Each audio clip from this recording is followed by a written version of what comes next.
Hello everyone, इस video में हम डिस्कस करने वाले हैं कैंडलस्टिक्स के बारे में कि कैंडलस्टिक्स क्या होती है। क्योंकि ये चार्ट का सबसे बेसिक पार्ट होता है, चार्ट फॉर्म ही कैंडलस्टिक्स से होता है, तो वो हम जानने वाले हैं कैंडलस्टिक्स क्या होती है, कैसे उसको रीड करते हैं।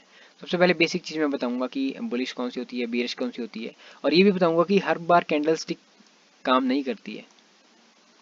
मैं आपको यहाँ पे इस चार्ट में ही एग्जाम्पल बताऊंगा अभी, राइट, कि यहाँ पे कहीं पे जहाँ पे ये बुलिश थी उसके बाद देख सकते हैं कितनी बड़ी रेड कैंडल बनी। यहाँ पे ये बेरिश कैंडल है, उसके बाद देख सकते हैं कितनी बड़ी रेड कैंडल बनी। तो हर बार कैंडल स्टिक्स काम नहीं करेगी, और उसके लिए आपको क्या करना है वो भी मैं बताने वाला हूँ। सबसे पहले बेसिक चीज़ देख लेते हैं कि बेसिक जो सबसे बेसिक कॉन्सेप्ट होता है वो क्या होता है। तो बुलिश का देख लेते हैं पहले। बुलिश का मतलब क्या होता है, मतलब एक तो पहला तो आपका ग्रीन कलर में होनी चाहिए, जैसे कि ग्रीन कलर में है उसका मतलब है कि यहाँ पे जो बुल्स हैं वो एक्टिव है, बायर्स एक्टिव है।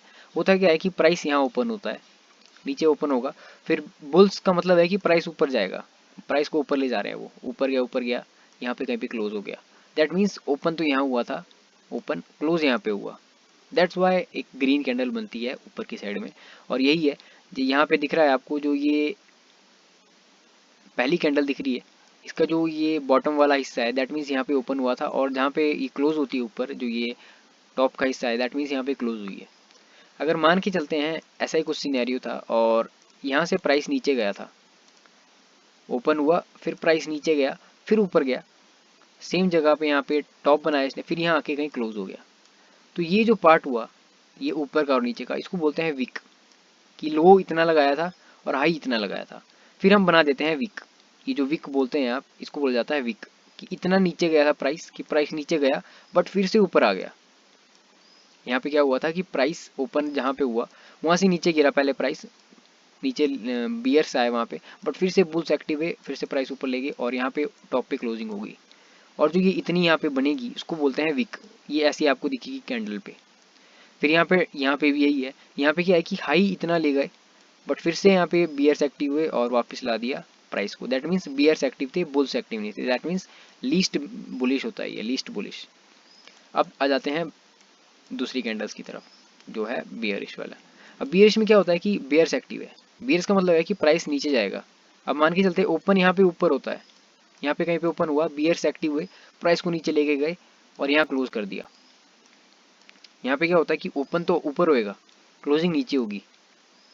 और वहाँ पे क्या हो रहा था कि ओपन तो यहाँ नीचे हो रहा था, जो यहाँ पे हमने देखा कि ओपन तो यहाँ हुआ, इस जगह पे ओपन यहाँ हुआ था, क्लोज यहाँ पे हुआ था, राइट।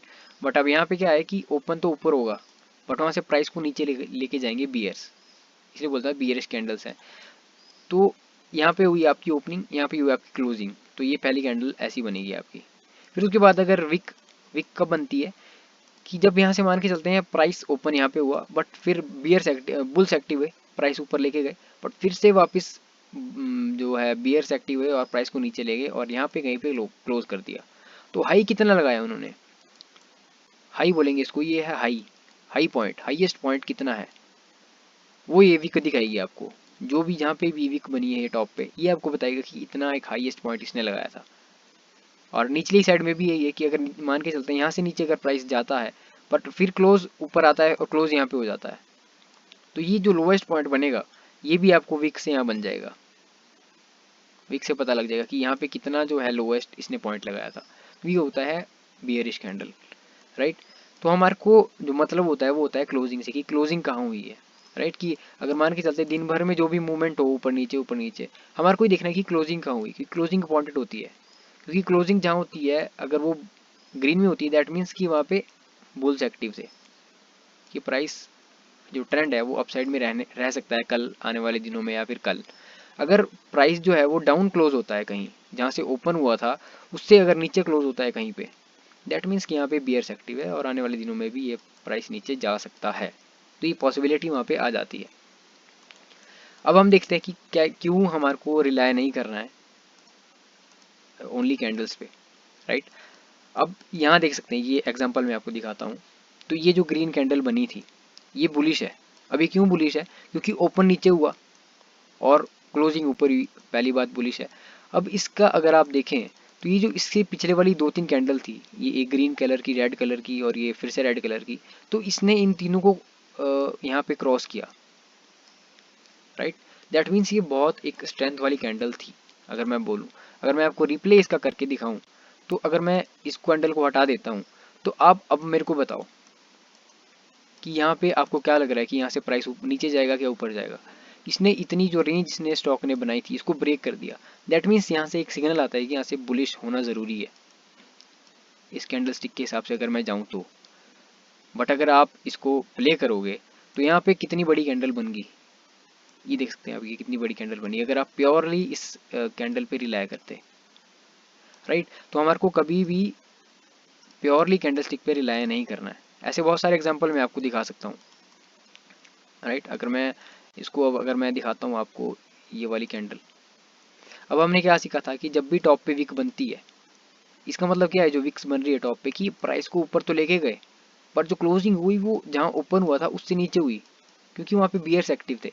दैट्स वाई ये रेड कैंडल यहाँ पे बनी थी कि हाई तो ऊपर ले जाने की कोशिश तो करी बट वो कोशिश नाकाम हो गई और फिर से प्राइस नीचे आ गया।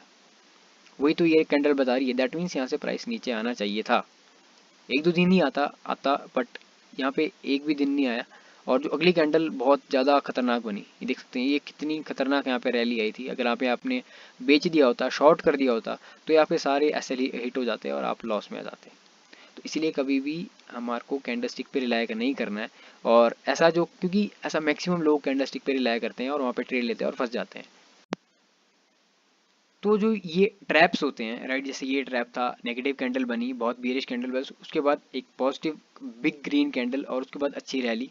यहाँ पे भी सेम चीज़, एक बुलिश कैंडल बनी थी बट यहाँ पे सबके ऐसे हिट हो गए।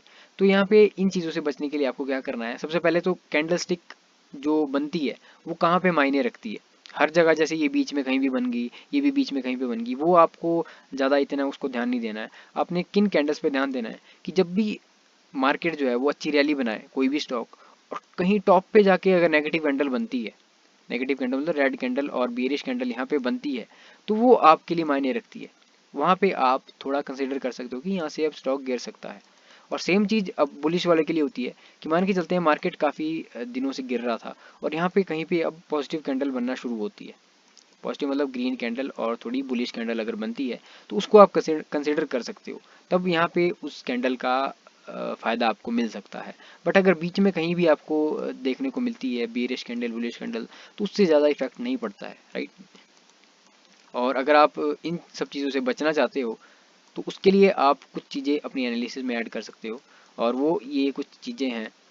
सबसे पहला है कि ट्रेंड, कि आप ओवरऑल मार्केट या फिर ओवरऑल जिसमें जिसमें भी आप इन्वेस्टमेंट डिसीजन बनाना चाहते हो, जिसको भी एनालाइज कर रहे हो, उसका ओवरऑल ट्रेंड देखो कि क्या ऊपर जा रही है, क्या वो नीचे जा रही है। क्योंकि अगर जो बड़ा ट्रेंड होगा वो आपको एक डायरेक्शन देगा, उसमें बीच में रेड कैंडल्स बनेगी, ग्रीन कैंडल्स बनेगी, उससे आपको मतलब नहीं होना चाहिए। आपको ओवरऑल ट्रेंड से मतलब होना चाहिए, क्योंकि ट्रेंड के साथ ही हमारे को जाना है, राइट। पहली चीज़।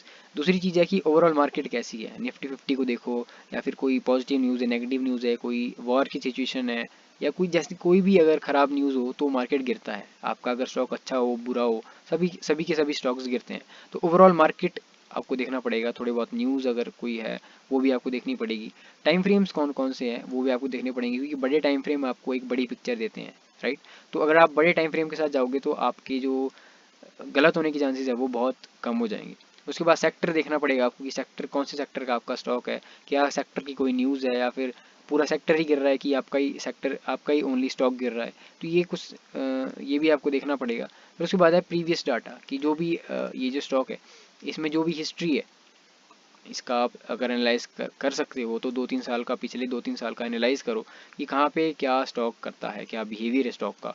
अगर आप वो करते हो तो आपको थोड़ा इजी हो जाएगा स्टॉक में ट्रेड करना। फिर उसके बाद आ जाता है आपका इंडिकेटर्स और सपोर्ट एंड रेजिस्टेंस, या फिर प्राइस एक्शन बोल सकते हैं। ये भी काफ़ी काम आते हैं, राइट। अगर आप कहीं पे आपको नेगेटिव कैंडल दिख रही है और वहाँ पे नीचे एक सपोर्ट है, तो मैक्सिमम चांसेस होंगे कि इसके बाद एक ग्रीन कैंडल बनेगी और यहाँ हो सकता है रैली भी आए, राइट। तो ओनली कैंडल स्टिक्स पे ही हमने रिलाई नहीं करना है, कैंडल स्टिक को हमने कंसिडर करना है, बट उसके साथ साथ ये चीज़ें भी हमको देखनी पड़ती है, या जो भी आपका अपना सेटअप है वो चीज़ें भी देखनी पड़ती है, तब आप एक अच्छा डिसीजन ले पाओगे।